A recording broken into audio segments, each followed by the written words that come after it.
Good evening and welcome to Express News with me, Deepika, your daily half-an-hour window that brings you 100 news and updates from the country and the world in just 30 minutes. Let's begin.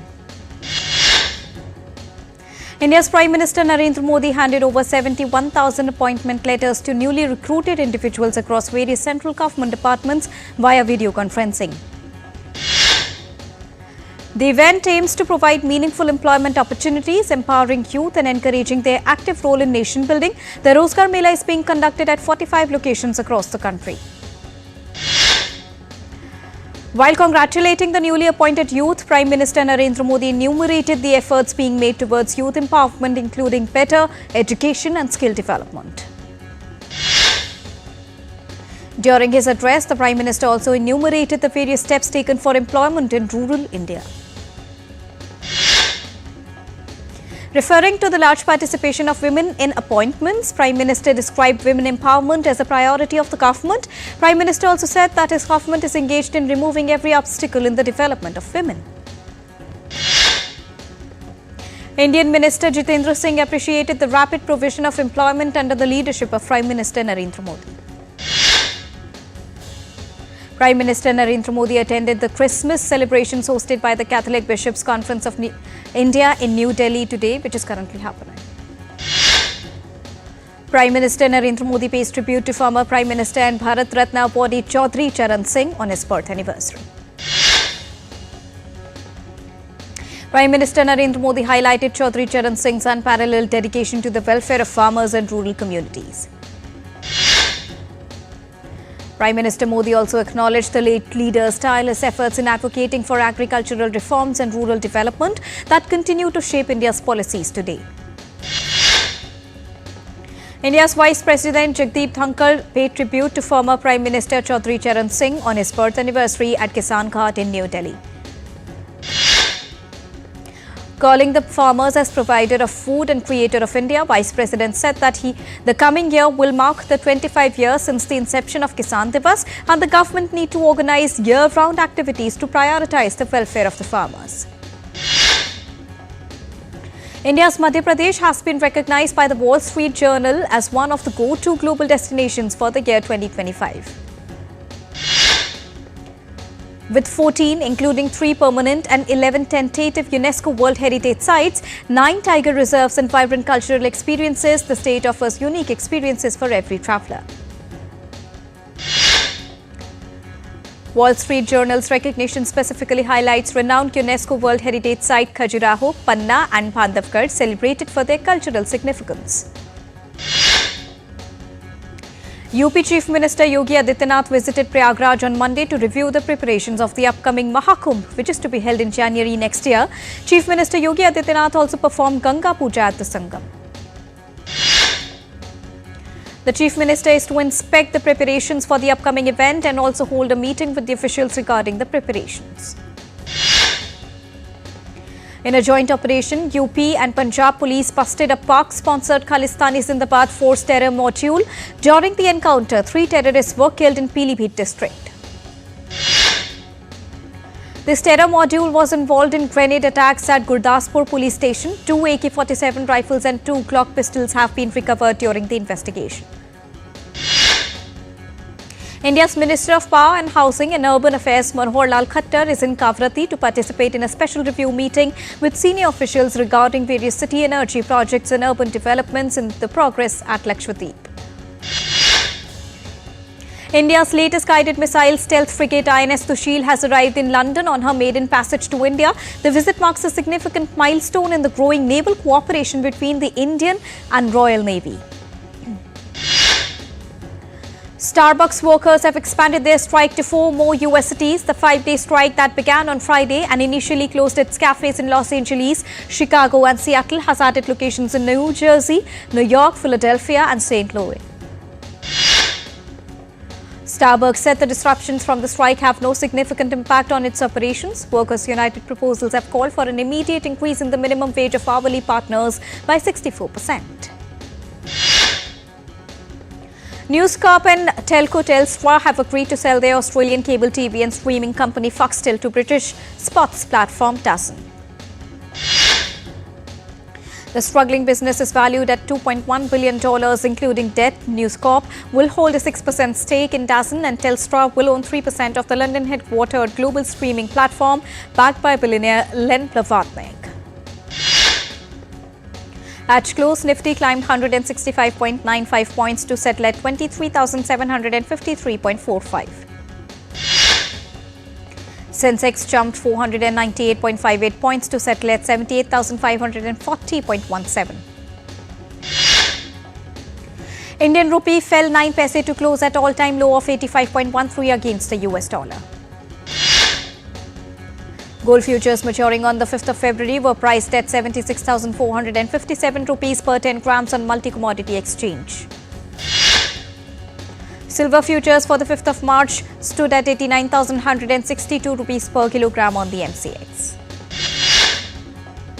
The Bangladeshi government and the World Bank have signed 2 financing agreements totaling $900 million to help the country achieve environmental sustainability and climate resilience.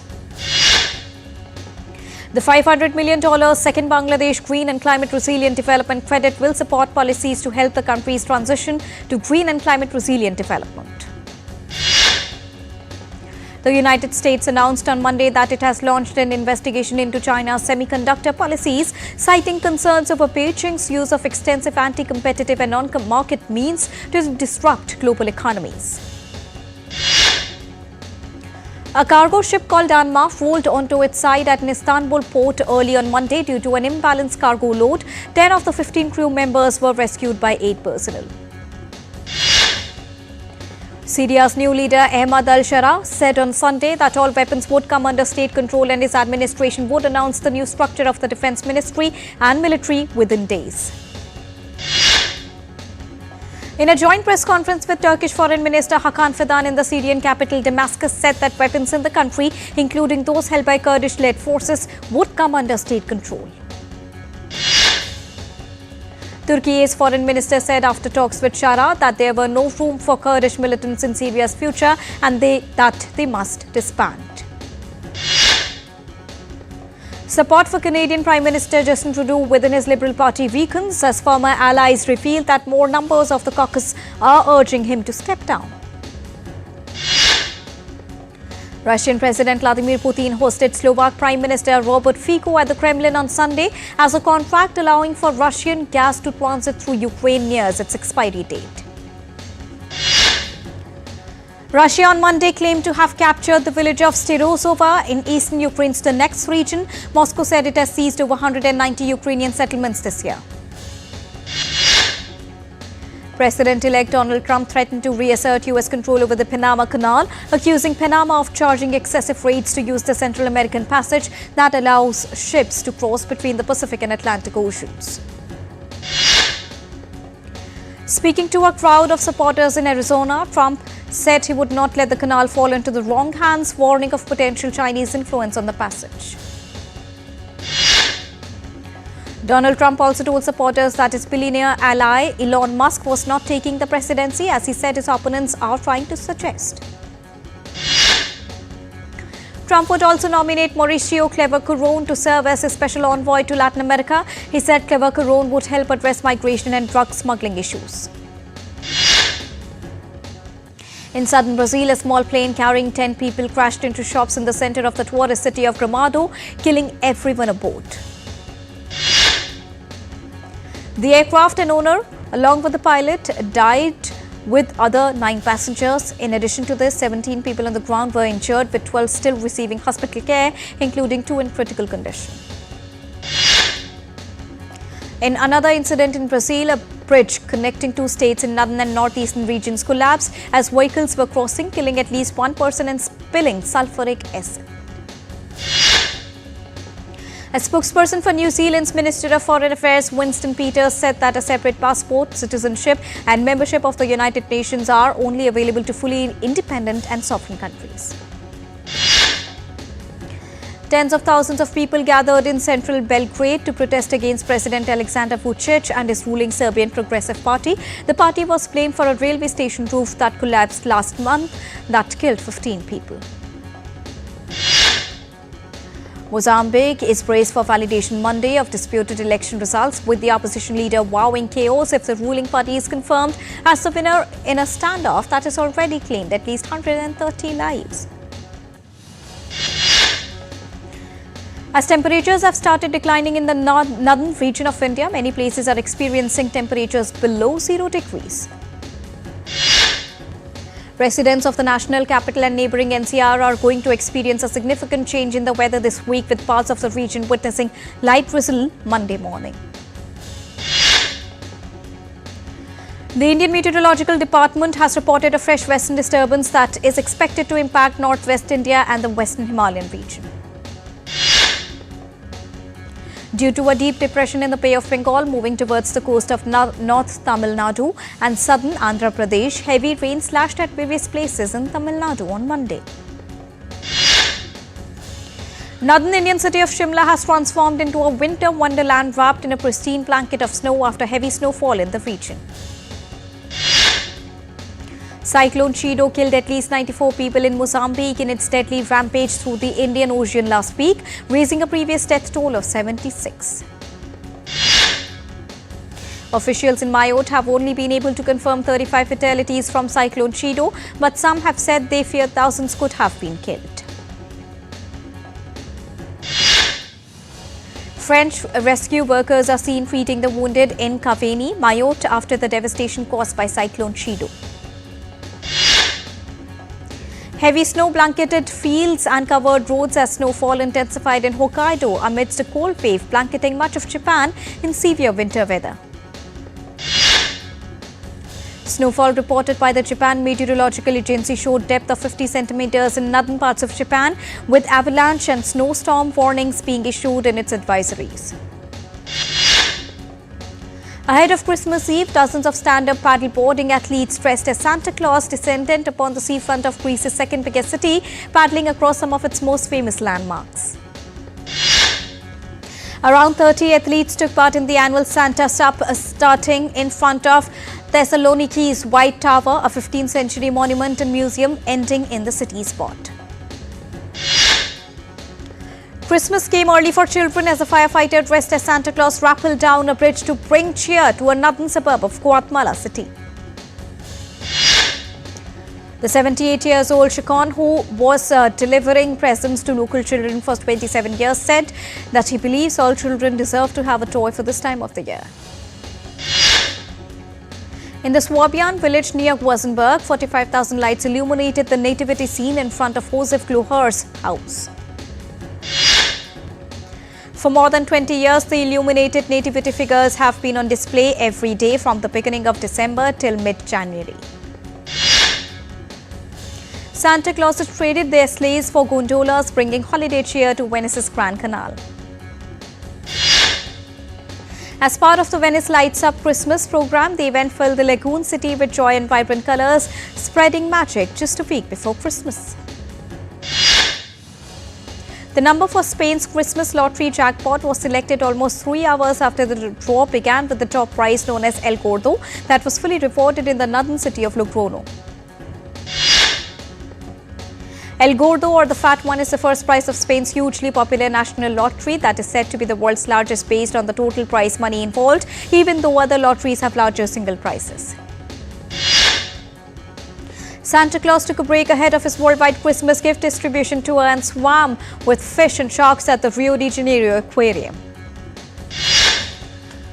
Visitors, young and old, were entranced by the diving Santa, who even blew kisses to his fans from inside the tank. A floating restaurant is set to reopen in Hong Kong more than 2 years after the famed Jumbo floating restaurant closed down and then capsized en route to Cambodia. On December the 26th, which is the Boxing Day, a lighting ceremony and a fair will be held at the pier. Tourists can also take a spin out in the sea and learn about Thai Park's history.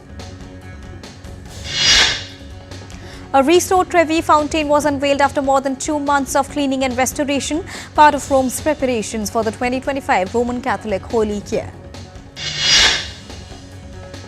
In Rome, traditions dictates that visitors toss a coin into the fountain to guarantee their return to Rome. During the works, visitors had to throw coins into a temporary pool. The crowd erupted in cheers as 90-year-old Cheng Chen Chiama lifted a 35 kg bar with ease, beaming with confidence as she waved to the audience. After being diagnosed with Parkinson's disease, Cheng Chen discovered the benefits of weight training that helped improve her posture. During the 3-round competition, Cheng lifted 35, 40 and 45 kilograms of weight. Skies over Qatar's Masiyat city were alive with vibrant colours during the last day of the country's 5th annual Hot Air Balloon Festival that ended its magical run. The festival featured 60 balloons from all over the world, captivating locals and visitors alike with their various shapes and themes. Standing in the streets of Alexandria, Egyptian painter Khalid Hano holds up his paintings of landmarks while standing in front of them. Nicknamed Alexandria's first notary, Hano has become well known for documenting the architectural heritage of the city through his artwork, leaving an archive for generations to come. And now let's take you across the visuals which are coming in from New Delhi, where Prime Minister Narendra Modi is currently in New Delhi and interacting with prominent leaders from the Christian community, including cardinals and bishops. Prime Minister Narendra Modi is in New Delhi and attending Christmas celebrations, which is being hosted by the Catholic Bishops' Conference of India at the CBCI Centre, which is in New Delhi. You can see the visuals which are coming in from the CBCI Centre celebrating Christmas today.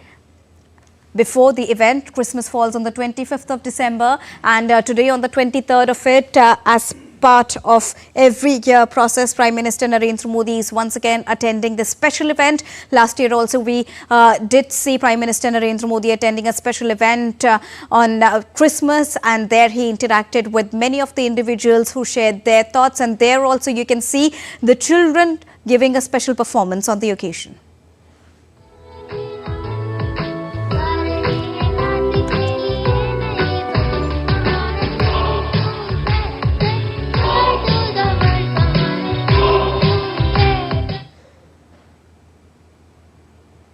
So there you can see those visuals where Prime Minister Narendra Modi is being honoured by the Christian community, by the Catholic bishops at the Catholic Bishops' Conference of India at the CBCI Centre. Well, this is for such instance that a Prime Minister is attending such a program, and that too at the headquarters of the Catholic Church in India. So Prime Minister Narendra Modi is currently attending the Christmas celebrations, which is being hosted by the Catholic Bishops' Conference of India, CBCI, at the CBCI Centre premises in New Delhi. Here, Prime Minister Narendra Modi will also interact with key leaders from the Christian community, including cardinals, bishops and prominent leaders of the church. There you can see Prime Minister Narendra Modi paying tribute to the goddess and God and celebrating Christmas together, showcasing exemplary example of unity in diversity. There you can see Prime Minister Narendra Modi attending this very special event ahead of the Christmas celebrations. Celebrations have already begun here in New Delhi, where Prime Minister Narendra Modi is attending this very special event in New Delhi at the CBCI Centre. Musical performances are also being held. A special performance was performed by the children also that we saw. Carols were performed by the children, and here a special guitar performance is also being showcased in honour of Prime Minister Narendra Modi at the event. To tell you more about the Catholic Bishops' Conference of India was established in the year 1944, and it is the body that works closest with all the Catholics across India. And interestingly, this is the first time that a Prime Minister is attending such a program, and that too at the headquarters of the Catholic Church in India.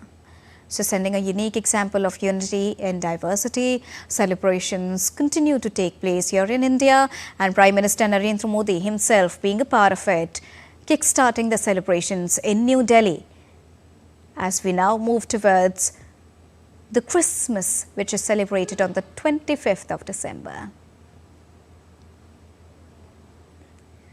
And now let's continue with Express News.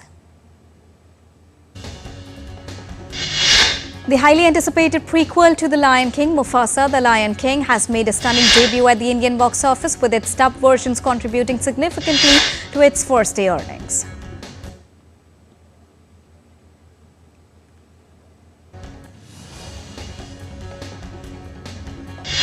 The much-awaited trailer for James Gunn's Superman is finally out. The trailer gave a glimpse of the newest Superman, who takes his first flight as the superhero. Indian actor Varun Dhawan announced on Bigg Boss 18's Weekend Cover that the first look from Salman Khan's Sikandar will be released on the 27th of December. BCCI said on Monday that Mohammad Shami will not travel to Australia for the last two tests of the Doordarshan Trophy, citing health reasons. Mumbai's off-spinning all-rounder Tanush Kotian is set to join the Indian men's team in Australia after Ravichandran Ashwin's retirement from international cricket. Australian batter Travis Head was a notable absentee in Australia's net session on Monday ahead of the Boxing Day test against India in the ongoing Doordarshan Trophy. England announced squad for the Women's Ashes Test to be held from the 30th of January at the Melbourne Cricket Ground. Australia women clinched a 75-run triumph over New Zealand women at the Basin Reserve in Wellington on Monday. Pakistan completed a 3-0 sweep of its ODI series against South Africa, winning the third match by 36 runs under DLS method.